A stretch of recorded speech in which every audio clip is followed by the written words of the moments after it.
নমস্কার, আমার আরেকটি নতুন ভিডিওতে আপনাদের স্বাগত। প্রায় 2 দিন ভিডিও আপলোড করার সময় হয়ে ওঠেনি, তার জন্য সবার কাছে ক্ষমা প্রার্থী।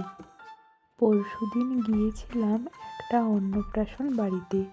সেখানে মুখে ভাতের অনুষ্ঠানের সাথে সাথেই চলছিল ব্রহ্মকুমারী বিশ্ববিদ্যালয়ের আধ্যাত্মিক আরাধনা। এই যে এখানে দাদা বৌদি ফটো তুলে নিচ্ছে, আর আমরা সোজা চলে গিয়েছিলাম খাবার পথে। তারপর আর কি খাওয়া দাওয়া কমপ্লিট করে বাড়ি চলে এসেছিলাম। আসার পথেই দেখতে পেলাম আধ্যাত্মিক আলোচনা সভা। টেকনোলজি আছে, শাস্ত্রের জ্ঞান আছে, কিন্তু তা সত্ত্বেও কিন্তু সমাজে আজ নারীরা কি পূজিত হচ্ছে না। আমরা পুজো করছি দৈবী শক্তি, কিন্তু নারী কিন্তু পুজো হচ্ছে না।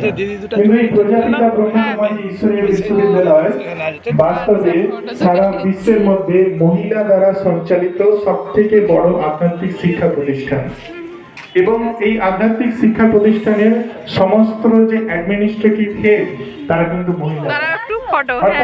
এই যে নারীদের ভেতরে যে দৈবী গুণ আছে, সেই দৈবী গুণের উত্থানের মাধ্যমে তাদেরকে মনুষ্য থেকে দেবতায় পরিণত করেন, এবং যে সমস্ত মনুষ্য সেই নারী শক্তি সান্নিধ্য করে তারা আগের দিন গিয়েছিলাম কার্তিক পুজোর এক অনুষ্ঠানে।